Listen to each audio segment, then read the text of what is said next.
Hello folks, the Kathy here with Living Miracle Homestead. Well, I'm doing much better. Thank you for all your prayers. I did get stung pretty badly, but I am recovered really nicely. My hand's gone down now, and my elbow. It did leave a nasty bruise though, and my where I got stung here on the wrist, that went down, and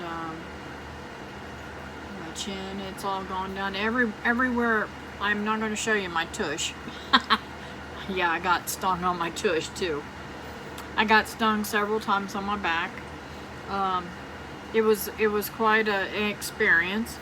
I'm glad I didn't panic, and so anyways, we split that hive up, and today David and I took the kids down with us, the grandkids, to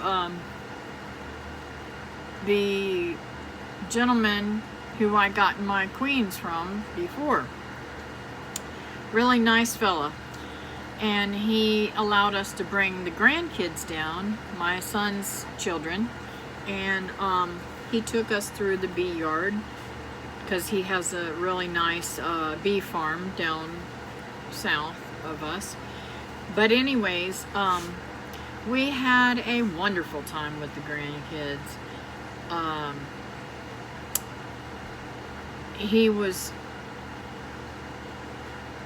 going to originally, I guess David had talked to him about taking Tommy around, because Tommy's the oldest son and my grandson of my son's children, and he's the one that y'all saw me do the video with, him throwing the cast net. He's really into fishing, but he's also into life, you know, birds and bees and all kinds of stuff. He really loved it. When his mother was gardening, he would help his mom in the garden. And he really wants to start a new garden too. So he was telling me all today about how he emptied out all the chicken nesting boxes and everything, and took all that stuff and put it in the compost bin. He's really into everything. It's so neat to watch him and the other children talk about all the wonderful things that they're doing to try and have eggs and different things. But it was just a neat experience to watch him, and it was so funny. I have to tell you this story. So we're the fella that we went to the bee yard. He also raises, you know, queens from. He has a way that he makes queens. He raises them from being laid all the way through, and it's just really fascinating how it's all done. And so he asked Tommy, we were in his laboratory where he makes the queens and everything, and he asked Tommy, said, would you like to hold one? And Tommy's like, no, I don't want to hold it. He was kind of scared, I guess. And he said, and so now, mind you, I've got 4 grandchildren by my son. Tommy is 8, Corey is 6, Olivia is 4, and Lindsay is 3. And so he says to me, I mean, I told the fella, I said, can I hold it? And he said, sure. So I was holding it. I took it from him, and I was holding it and letting it run all over my hand, so the kids seen that I wasn't afraid of it after being stung and everything. And my little Lindsay, she's only 3 years old, she says, Nana, can I hold it? And it was so exciting. I said, sure, Lindsay, you can hold it. So I put it on her little hand, and she's just watching it walk all. I would give anything if I had gotten video of this, but I was so enthused and so in tune with the children and letting them learn and getting all this stuff. Now, we had given them really explicit instructions on how to behave in a bee yard because I didn't want them to get stung. I said, you guys know Nana got really stung bad, right? And I didn't get stung more times because I didn't freak out and start swinging and hitting and knocking the bees off of me. I let them ones that actually got me go ahead and get me, and I just slowly came on in the house and got away from the bees so that they wouldn't hurt me anymore. So this is what I'm telling you guys. If you want to enjoy the bee yard and learn all you can, you got to be having really soft voices. You've got to not be screaming. And if the bees are coming at you, don't swat at them. Just simply be calm, and we will get you out of there so you won't get stung, possibly.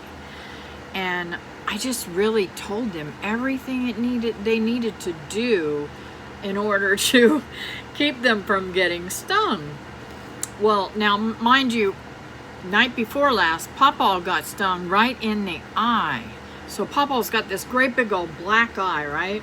And I'm like, David, these kids are going to be terrified. They weren't. So anyways, Lindsay took the bee from me, the queen bee, that it just was only at like 24 hours old. It wasn't even, it just hatched. What a beautiful sight. And she is so excited. She says, Nana, it's so cute. Now, if you knew Lindsay, you would realize that this is a freak thing. This child is scared to death of bugs. I mean, freaks out whenever a mosquito gets on her. To be able to watch her hold that bee and love every second of it was just phenomenal. So then Tommy said, Nana, can I hold it too? Now, mind you, Tommy did not want to hold it to begin with. So I said, yeah, you can hold it too. So he takes the bee from her and he's holding it.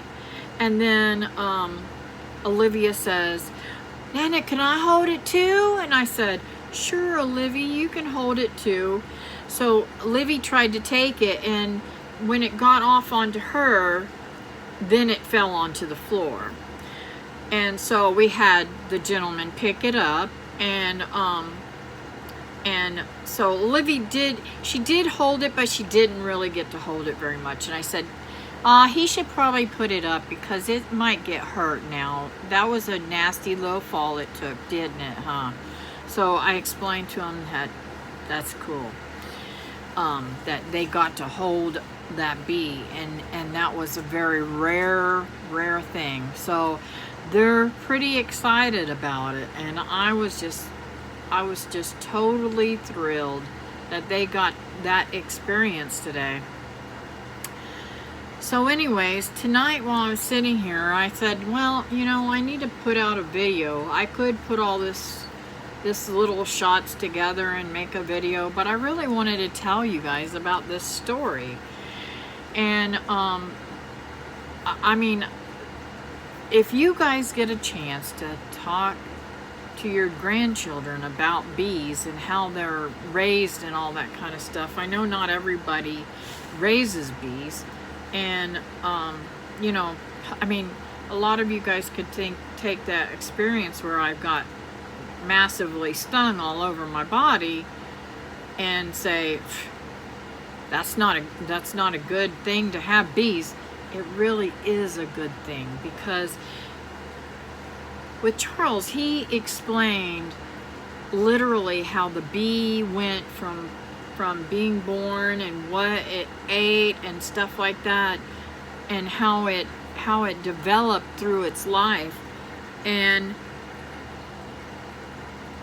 on the way home, we were able to tell the children, yeah, without bees, we wouldn't have a lot of the thing. We wouldn't have anything. We'd have to pollinate everything by hand. So bees are essential to our well-being, and protecting them in every way we can is really awesome. So that was my Saturday during the day. And then we went and we had lunch at Chick-fil-A, and then we went by David's, and we went several places. One of them was David had to, we went by his house and let him put the queen into his hive box, and hopefully they will accept her, and now he'll have his own hive. But I'm just so thrilled that he was able to get out of my experience. We realized that I really had too many bees in that box and not enough space, and I also know that I need to go out there and clean up all of those vines that I allow to grow all the time. I shouldn't do that. So even though I want the bees to pollinate everything, I don't want them in the walk areas, you know. I don't want them going for all the weeds and stuff that they have been pollinating from. So that was really a good experience for me, because I learned from being stung some things that I was doing wrong. But anyways, I also wanted to show you something. I've been so thrilled. You remember the other day whenever I did the video where I was trying to move the elderberry, and that limb broke? Well, I cut it in several pieces, and I want you to see here. I have roots forming, and I have green foliage growing, which I'm very, very excited for. Green foliage growing here. Now this one right here, there is roots growing. Oh, and I see one little green foliage. So these are a success so far. I am going to continue to try to root them, and I'm going to cut back my elderberries because they've already bloomed this year. And I'm thinking I need to manage them the way that I want them to grow. So those lengthy, long spots of stuff, I'm not going to allow to continue to grow. I'm going to cut those back and do some more cuttings and see if I can't propagate some so that we can plant them in David's yard too, and we'll have hopefully a lot of elderberries next year. We'll see. But I'm just so blessed to be able to have the ability to take the grandkids anywhere I want to and teach them things that they would not learn per se by, I don't know if I mean, they might sometime in their life have done this if it weren't for David and I taking them, but because my daughter-in-law does say that there is a bee farm near where she goes over to visit her aunt and her grandfather.